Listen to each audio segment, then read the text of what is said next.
2 Hellaverse panels this weekend. Tomorrow's has been Hotel. But today, I don't play favorites or anything like that, but I am on this one. Helluva Boss is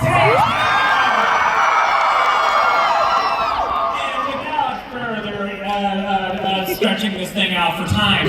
Our guests for this panel, introducing first the creator of the Hellaverse, Vivienne Medrano!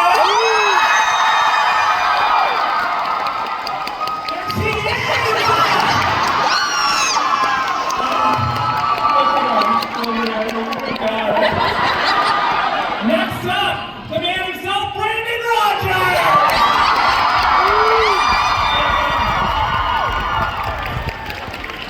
and the Broadway legend, Brightman, get the fuck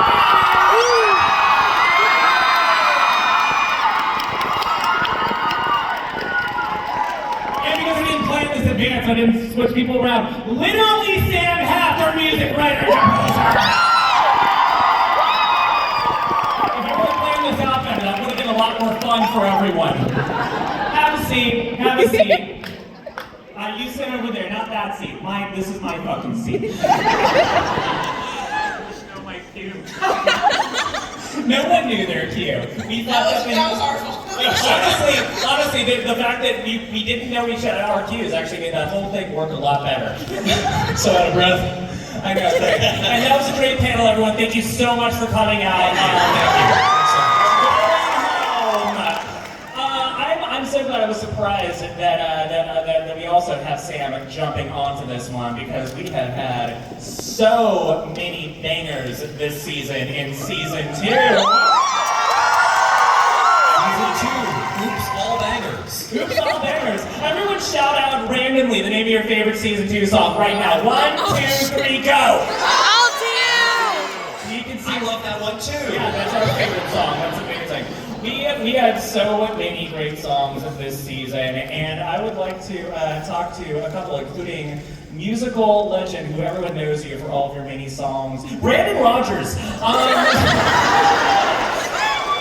would like to hear how it was getting to sing this season as Blitz in some lovely little duets with Stolas. How was it working with Sam and getting into the headspace of singing? Sam has a very nice demo track you made for me because it's like, all right, this is the song you're singing, and you do a really good Bryce, and you do a really good me. And I was like, just use this, they're not gonna know the difference. I've never been more nervous on the way to a shoot. And I don't know if I've told you this, but I was singing that song, I was to that track like over and over, the way you sing like your favorite Broadway song, you're just over and over and over. And I showed up in the studio and it didn't make me any less nervous. I was so terrified. You were so good. Right?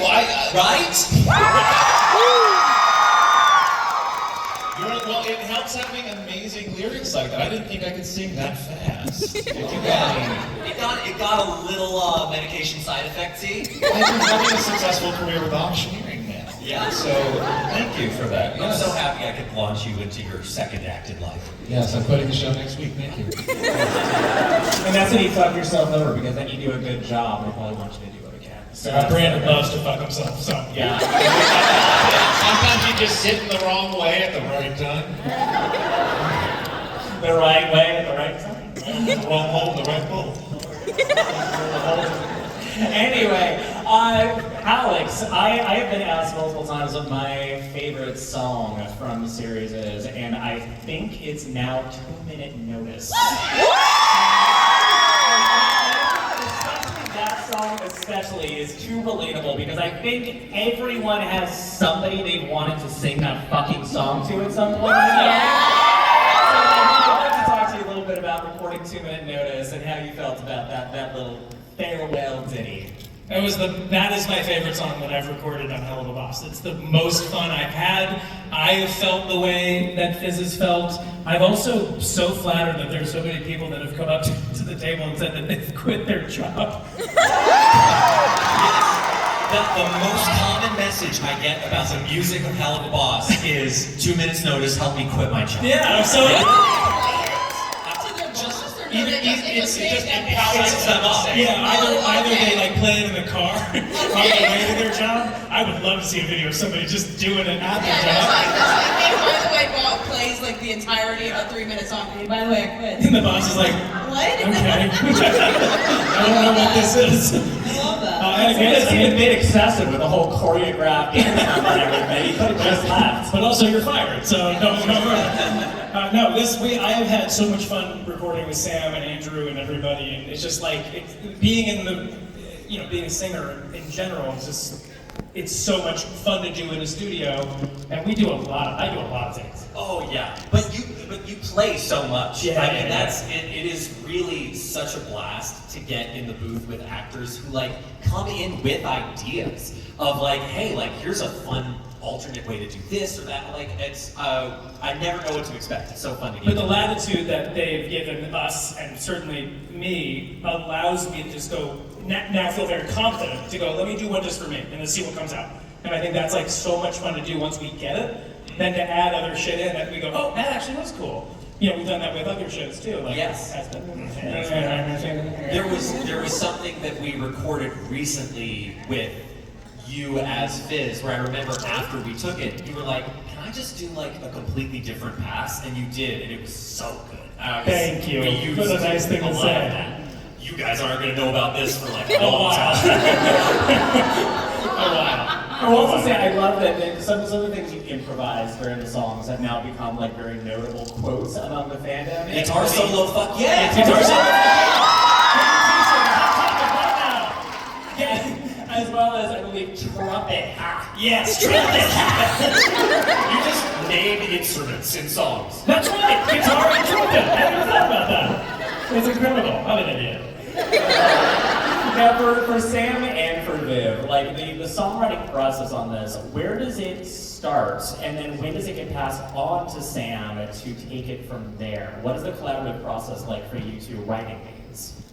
So the start of it is when we're writing. I mean, it's a mix of things, because sometimes I know really clearly what I want to be a song ahead of time, and I already kind of have the reference and the concept involved, especially with Has Been. That's kind of been the situation. With Helluva, some of them kind of find their way in, because the rule is there has to be at least one song an episode. Has Been's a little different, there's more songs, so it's like at least 2. Yeah. And so, it's a little different, but with Helluva, it's a little bit more natural. It's like, what feels right for this episode? And because it's, I will never know the right way, diegetic, non-diegetic, whatever, it's in the universe. Diegetic. Diegetic. I've been told so many times.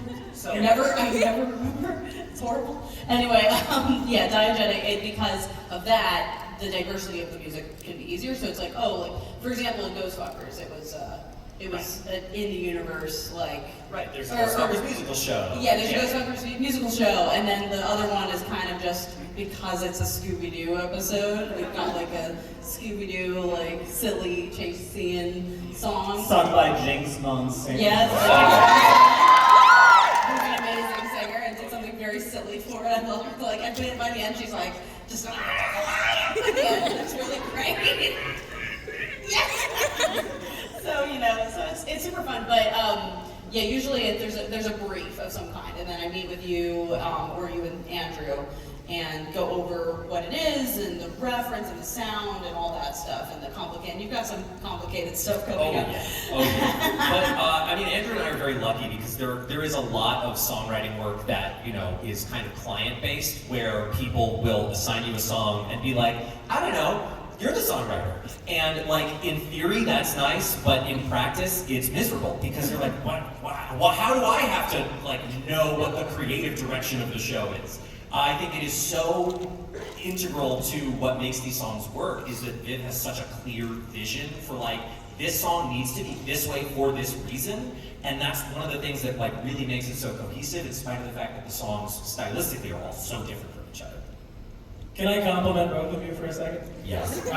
What's cool, and I think this also goes with like musicals, which is why this hits home, is like both shows in their musical moments, it doesn't feel like multiple people wrote the show. It feels like it's so, song and scene feel like all the same language, and that is, I think, very difficult to accomplish in anything. And so like I have always been fond of, and has been in Helluva, that the songs not only make sense in the plot and would push the plot forward as well. It's not just like a sit there and sing. It's really cool to know that like this is so seamless when it comes to songwriting and scene work that it's a very big bravo to both of you. I think. Yeah, there's no need to clap. There's no need to clap. You can just have a big compliment. This December, Viv, you and I are going on 5 years of working together. I realized. Yeah, and it's very fun because like I feel like I'm very casual with you guys now. I was like, are we here since the song is, and it is, especially like with how dire, because just I can't say much about production, but like right now we are heavily between 2 seasons of these shows. Oh yeah. And so you guys have a year in for you, and so because we're writing, and then you guys are writing, and so it's like kind of a lot, but it's exciting. I mean, I'm excited for all the music that's to come for both shows. So it's all great stuff. It's just more like, so much music. I'm like, what is this? The script is not quite finished, but like, here's what it is, and it's like, here's all the references, and you're like, okay, got it. And then you get, it's like, it's become very like, I don't want to say unprofessional, but like more casual. It's become casual. Just like here. And that's they'll put on their desk instead of like a nice meeting. Yeah, it's a function of the volume too. I did the count of the songs that are done and the songs that will be done, and there's over 100. Oh my god. Yeah. That's so, it's a lot. Start memorizing those fucking lyrics and want to hear their lines. One of the things that we covered this season, especially in our flashback in the Mammon episode, was the hero worship, especially for Fizzaroli towards Mammon and kind of how that shaped him. And I'd love to ask this cast, hopefully with a hero who is less toxic and horrible as Mammon is, but was there anyone specific when you got into this art who inspired you to pursue this field? And I actually want to start with Brandon on this specifically because we had John Waters in fucking Ghost Fuckers. So I would love to kind of start with Brandon, talk about somebody who kind of inspired you to get into this world. John Waters is definitely one of my biggest inspirations, and not just as a filmmaker, as a storyteller, and just also as a queer storyteller who had to face a lot of challenges, getting these productions made. My career has a lot of parallels with him. And when I wrote Ghost Fuckers, I described Rolando as, I think in the script, he was a John Waters-y kind of a dude. And I left the description at that. I think I said mustache and the hair and the comb over and all that. And just John Waters. He was slimy, trash in his voice, and you can hear it. And they waited until we were in the studio, until I'm in the studio, to tell me that we locked him in for the role, and I freaked out. One pamper later, I was back in my mic, and let's do this. And it's crazy, because I'm about to go into a fight scene. We record all these lines separately, but it was that day. They're like, all right, and action on your fight scene with John Waters. I was like, oh my gosh! And we liked him so much. And he was so easy to work with. He was, they say don't meet your heroes. I technically haven't met him, but don't say anything about not working with your heroes. And I honestly, I really respect him a lot more hearing just how talented he is as a voice actor. I didn't know that, he did a good job. It's all I've ever heard him really is Simpsons.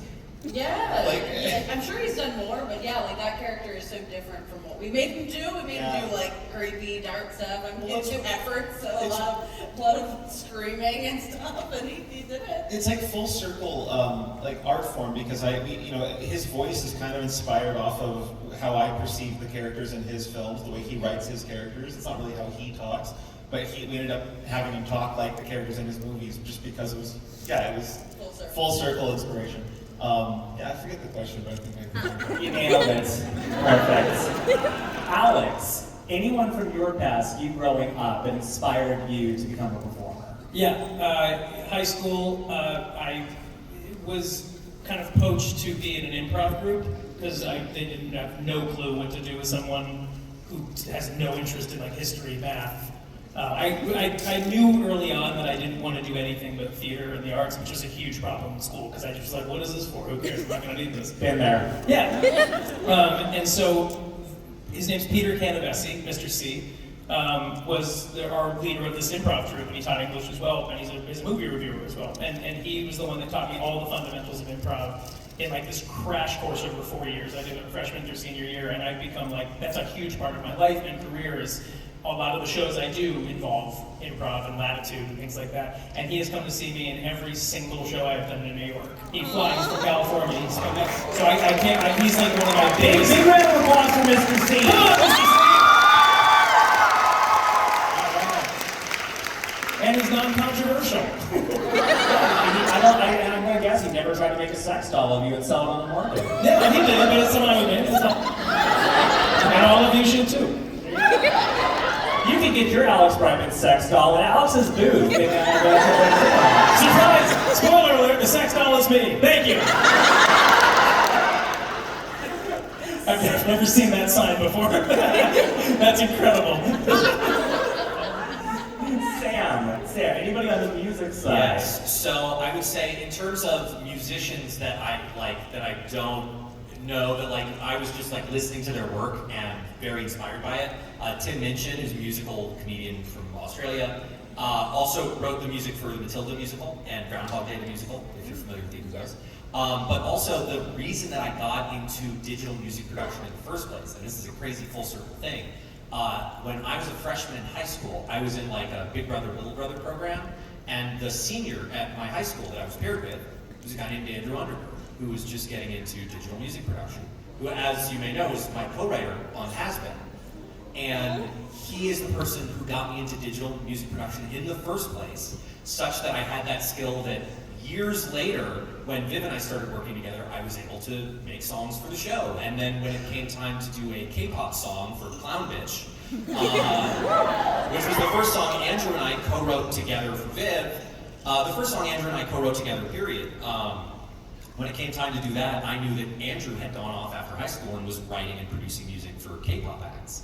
And so I called him up, I was like, hey man, like, how would you feel about writing something together? And it was this incredible like reunion from high school where like I probably wouldn't have been doing this if it wasn't for Andrew in the first place. And now we get to do this together.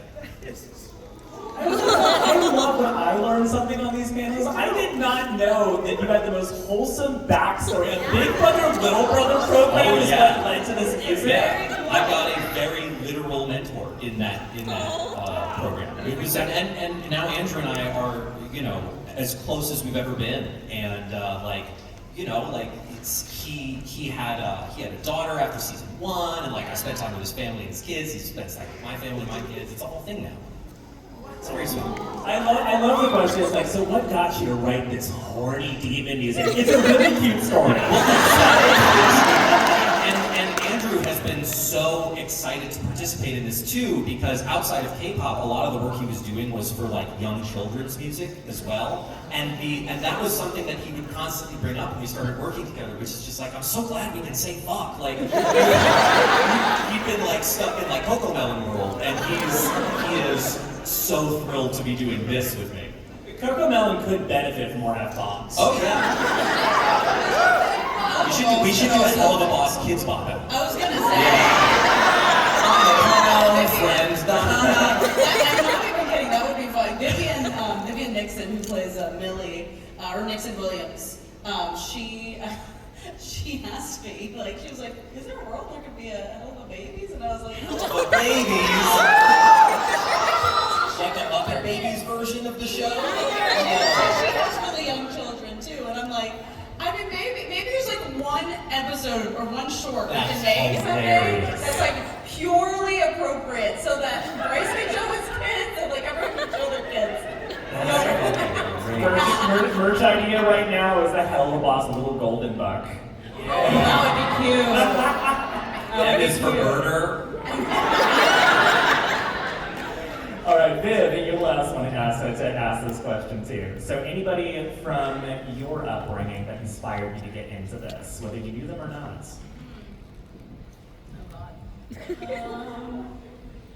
I'm trying to think, because I've met a lot. I've met a lot of amazing creators. Well, okay, I have a good one. One of the first so I was, as a kid, I was obviously obsessed with a lot of the darker cartoons. And one of my top favorites as a kid was Billy and Mandy. And I adore that show. I still love that show. And one of the first professionals in this field that I met was the creator of that show, Maxwell Adams. Yeah, he was one of the first people out in LA that, like, you know, I think I forget how I made the connection with him. If it was just through, like, it was back in the days where, like, Facebook was kind of, we were still using it. And I think I reached out to him there, and I was like, I'm a little, you know, I'm an animator that's, like, just graduated college, and, like, you know, I really love your work. I think actually, no, I applied to work on something. He was making a big indie project, and I applied to work on it, and he hired me to work to do background, like, editing stuff, or it was like a post-apocalyptic thing. And so when I was out in LA, I got dinner with him, and he's just one of the kindest people ever. And I think when you're so fresh and you meet somebody who matters so much to you, and they are a genuine person, and they're treating you like a professional and like someone on their level, but it goes a long way. And then to a lesser extent, but in the same heart of that, when I graduated SVA in our senior week, we had about a week of time before our, like, final graduation ceremony, and I saw as many Broadway shows as possible. And one of them was Aladdin, which was starring James. And James was one of the first people. I went to the stage door and we talked to each other, and I was like, I'm an animator. He's like, I love animation. I love that. And we talked a little bit about, like some of the animation history of Aladdin, and just, like, you know, just we're geeking out together. And then he was like, I want to see your stuff. Like, yeah, like, and he added me on Facebook, and we've been friends ever since. And now he's in my shows. So those are two special ones for me. There were so many cute stories on this panel. Because Dawn was there too. Dawn was there. I hadn't met Dawn yet, but now Dawn is one of the sweetest and kindest people that we know. So, like, yeah, it's a beautiful world. See, we're much warmer than the characters we play. I love it. Okay, those are a few good fucking questions for me, but I know we have some good ones from the audience as well, and I'm not just saying this because the Sally Mae cosplayers at the mic right now. How you doing? Anyway, question number 1 from the audience. Hello, first of all, I want to say to specifically Blitzo, I'm on your side, Stola should apologize.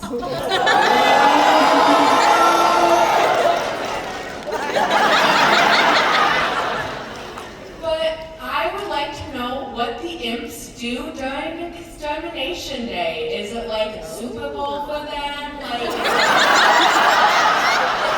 do you guys get up to? Okay, before we get into that, you have one of my favorite voices I've ever heard ask a question. What the fucking imps do up there? Is that fucking Super Bowl or something? That's my favorite accent coming out of Sally. This is great. I love it. Well, I mean, they aren't targeted, so they do whatever they want, I guess, as long as they're not in the way.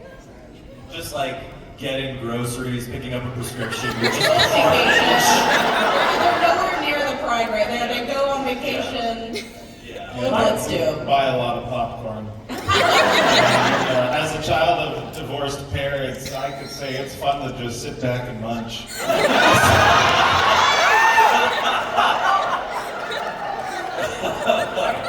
I do really like the idea that they have no fucking interest or idea of what's going on. There's like two worlds, apocalyptic battle going on there, and there's just always, why doesn't Blitzy love me?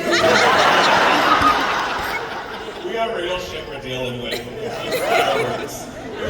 Like, fuck your battle versus heaven versus hell. There's a sad gay bird who was a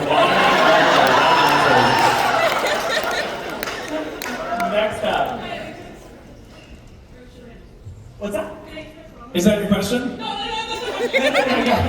course, yes. My name is Caitlin, and my question is, what donut do you think your characters would like the most? Oh, God. You have to ask the hardball fucking question.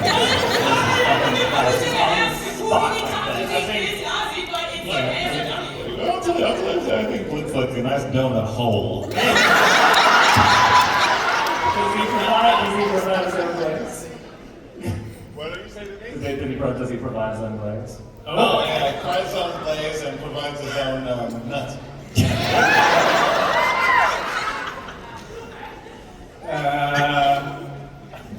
Don't dodge the fucking question, Alex. just, you know, what are the... Lots of sprinkles. No, that's a donut. No,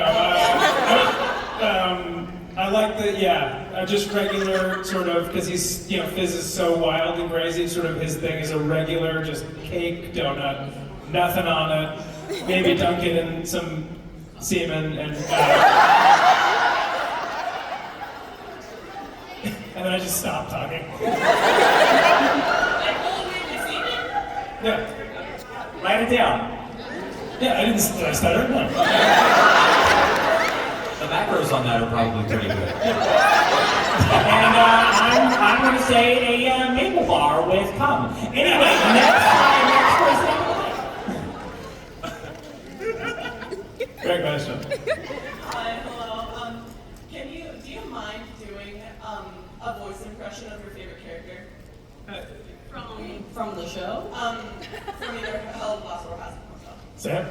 Oh God. Sam, you can do any of them. Oh no, my Sam, you can do any of them. favorite line in season 1 is when Charlie comes back and sees that everyone's there and has sort of fortified the hotel. And I don't remember verbatim what it is, but I remember she's like, "You're still here," and Hedges is like, "Yes! What did you think we were a bunch of pussies?" I lost my mind the first time I heard that. I lost it. I have a very specific one, and it's nifty after she stabs Adam. And it's not a line, it is how Kamiko laughs. And it's because she goes, ah, and then she starts her next one with an R. It's so insane. And I've forgotten that so many times. It's one of the best laughs I've heard. That's mine. It'll never get old to me. I've always a little bit wish I could have been Wally Wackford. I like whenever he gets a door slammed in his face, you just hear him walk. In my mind, he's walking away going, oh, I see. I will also say that Wally is probably one of the characters I quote the most, and what I would do is like, hurry up and sing, boy! That's what I gotta say. A little adjacent to Sally Mae there, now that I think about it, Wally Wackford. They're all from the fucking rap. They're great, They they're got that deep southern rap ring accent. Maybe Southern, That drawl. Goombas. What the fuck? One of those have been a slur. Not even the right ethnic slur. I think I speak for everybody when I say I'd like to hear Viv do an impression.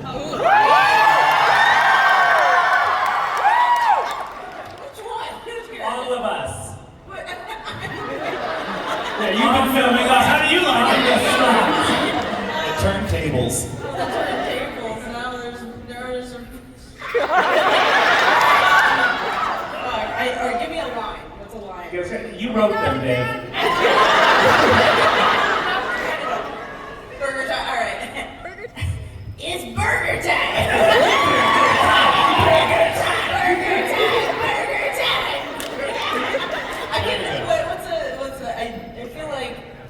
Okay. Sorry, I fucked your husband.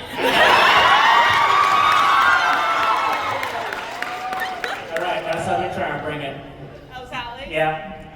It don't count if they don't find the body. That's the first time we made her do that. We're gonna make her do that more. That was a great question. Thank you so much. Hello. Yeah. My name is Katrina, and I was just wondering if you guys ever get a Freaky Pop Friday episode and like switch bodies. Who would you want to switch your character switch body in, and why / who would you want to fuck? Whilst we've switched bodies? Yeah. So you switch into somebody's body, and then you might, go, do you want to fuck yourself? Do you want to? I'm gonna say I would have Sally Mae switch places with Charlie because sup, baggy.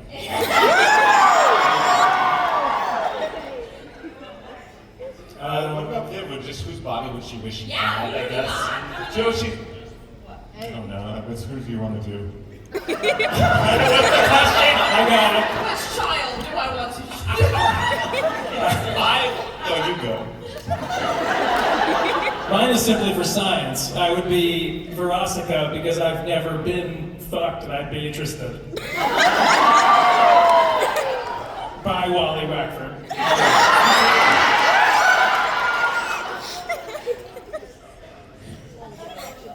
I would be Luna, so that way I could fuck anyone I want. Oh, sorry.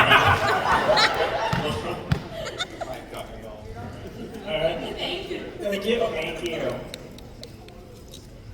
Thanks for dressing up. Did the interpreter change? Oh no, we drove away the first one. First one was like, nope. Yes. Hi, so my question is for if anyone who knows the answer for it. In the short We a Boo Boo, who was responsible for Emerald's bedroom and the many items present? That was a group effort. The board artist was Amanda Hurd, and Amanda's also the art director for the show.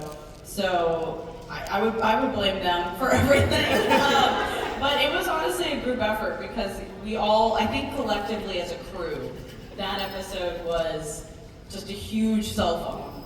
And so a lot of people suggested like posters and titles of like fan fictions and like just items that would be in this person's room, and we just kind of all threw it all together. So I would say the entire Spindle Horse design crew was at fault for that. But I will say a lot of people looked at We Boo Boo and were just like, oh, this is about the fans, and I'm like, do you know the sick freaks who make this fucking show?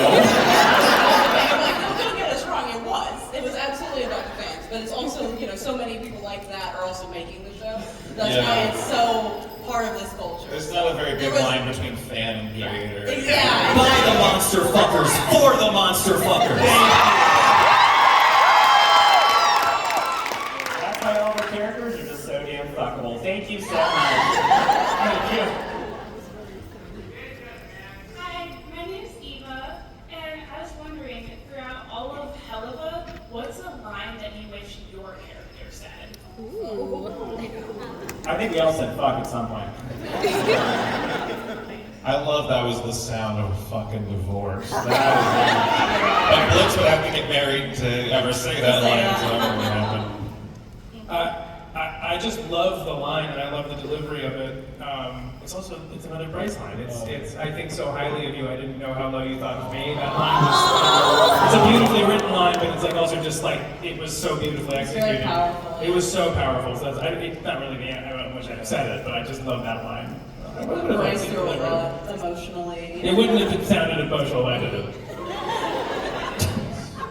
So low me! Every Stella line, I was like screaming like Georgie. Oh yeah. You wanna fuck this one too? That one became a meme in like my little friend chat. I have my friend Logan. He does it all. You want to blank like whatever like conversation we're having. He'll include. You want to blank this one too? It's just like part of our conversation. Also, I use man on lines constantly in merch talk, so it's I'm not gonna lie to you, Vizzy. I want that. That's amazing. How did you fucking good? That's a good one.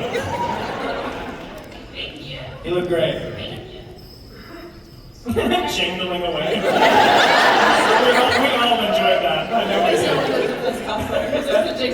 That tickled the ear. It's That's right. I'd like to know what music streaming service you think your character would have and what their most streamed song would be.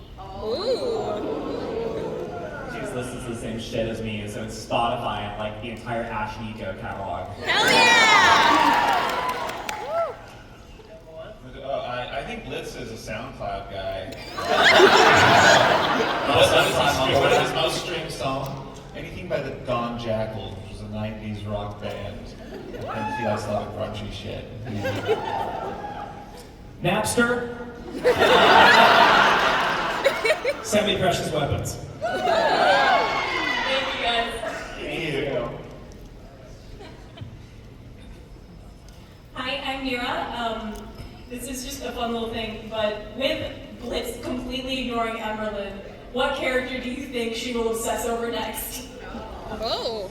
I don't think she's over him. I don't think she cares that he's ignoring her. I've met enough Emberlins at these cons to know she's not over him. I don't know. I can't. That's more of your question. It's your jurisdiction. Yeah. Well, should be Oliver Alistair. Oh. Lucifer probably. Asmodeus probably.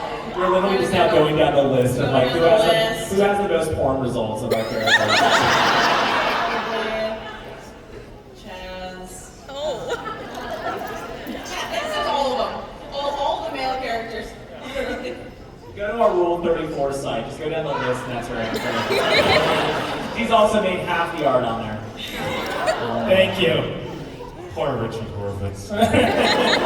See all the things Watson. Oh, yeah. I've got some interesting ones. Hi guys, my name is Lance. My question is for all of you. If you guys had Hazard Hotel to interact with the Hellaverse people, who would it be and why? I always say for this one, Sally Mae and Cherry Bomb would rip it the fuck up. Ooh,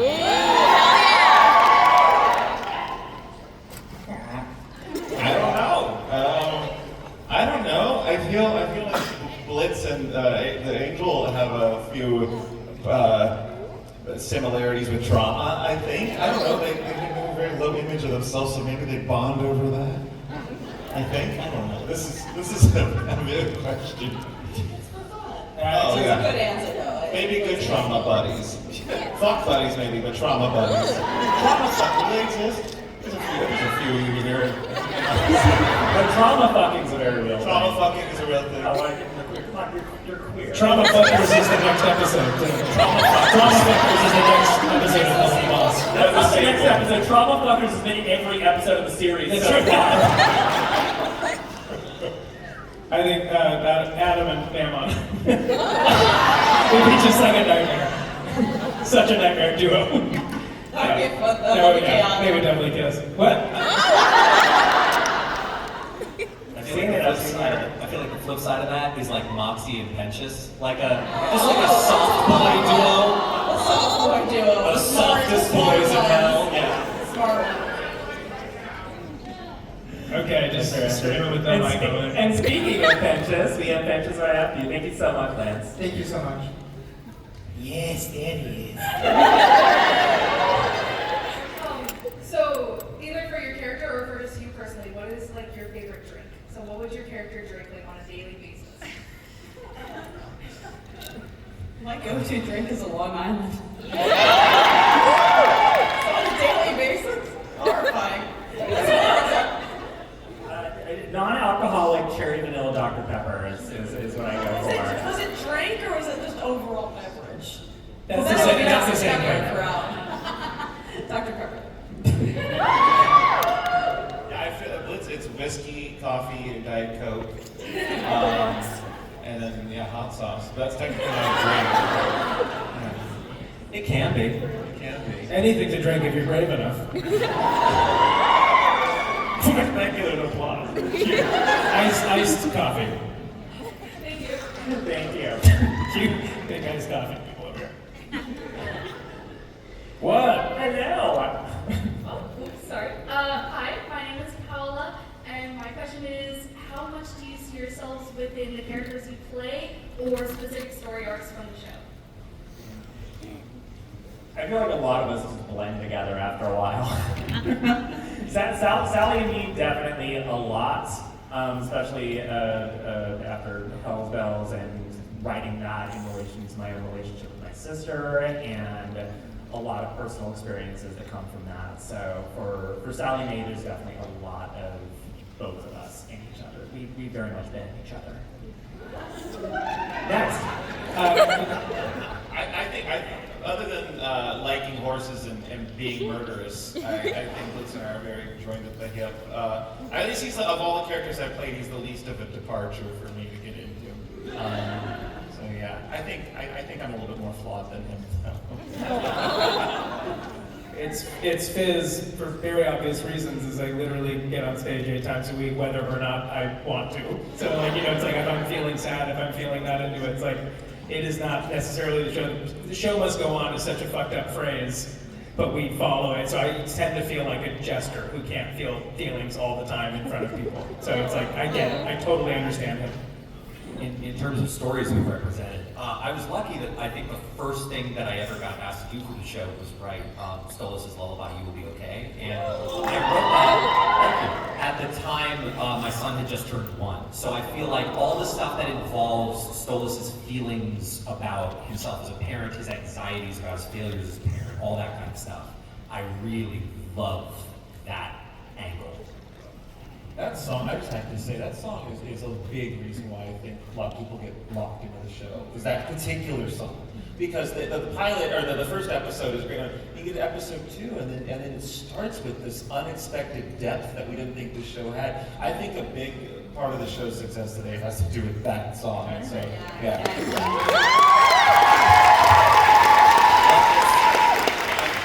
I take your applause and I bounce it back onto you because it is really like the entire team behind the show is so incredible, and it really is like it is Viv's vision and Viv's bravery to do something fucking sincere online. Because everyone wants to be so fully like, I'm ironic, I don't have any genuine feelings or opinions about anything, and this show like really does wear its heart on its sleeve. And that song is just a symptom of that trait that the show has. Thanks. Well, Viv, after you wrote all these fucking characters, which character do you see most of yourself at this point? In Helluva, oh man, I mean, I put myself into all of them. I think every writer does that. But I feel like some characters have gotten direct traits and experiences from me.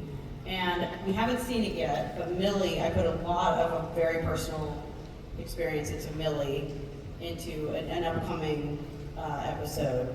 And then also, honestly, the basis for the Fizzarali episode for the special, I've dealt with a lot of stalking in life and a lot of judgment. I think also just being, I mean, all of us have felt it who are in this industry, but I think also just putting your work out there and having such harsh, like, opinions and judgment and taking that, like, you know, not knowing how to take like a healthy amount of it and not the whole thing and making it toxic. Like, I think that was written from a very real place, from both experience of specifically the Creepso character. It's a combination of many creatures I've experienced in life. So that one was very real, and then Millie. And then I think there's an element of vulnerability in Stolas, and Stolas's experiences with himself, I think, also. So yeah, a lot of them, but I think the three of them have a lot of direct experience. Love it. Thank you so much. I appreciate it. Thank you. Hello. Hello. All right. First off, yeah, nice to see you guys again. You're next, Brandon. Very nice. Very nice. The shirt's coming off. Yeah, first off, yeah, Hellaverse, iconic masterpiece. Thank you very much for your work. Yep. So hopefully this is a quick one. I've heard that before. Favorite episode for each of you and why? Ghost Fuckers, it's my baby. I really put a lot more love into that than most of the other ones I worked on. But yeah, Ghost Fuckers and John Waters. I have a fondness for Oops. My favorite too, love it. I'm going to say the Mammon episode so far, what's been released. Close second. What's been released. Sorry. I think it's Mammon for me too, yeah. Nice. That's a good one. Oops is up there. I'm very proud of Oops. I think just because it's a mix of heartfelt, revelation, exciting action, and then villains. There's a lot of villain team up in that one, which I really like the writing. But I will say the one that's coming out this month is my favorite. It's probably my favorite. It's called Mastermind. Oh yeah. It's very special to me. It's literally Mastermind. I'm on the edge of my seat. It's exciting, it's dramatic, and it's self-indulgent for me because I feel like we see a lot of cool things, and it has a very, very specific kind of tone. But I also just visually, it's brilliant, and the only thing I could say that's semi-tantalizing is that it has my favorite song. I think I adore the song in this episode. It's so good. It's pretty good. I'll also say, having just reviewing it yesterday, cosplayers, get the fuck ready. I think that wraps it up for us, correct? Yeah, thank you again. Excellent. Thank you all so much. We're going to be at our booth, signing, taking pictures, all that. If you get more questions, come on.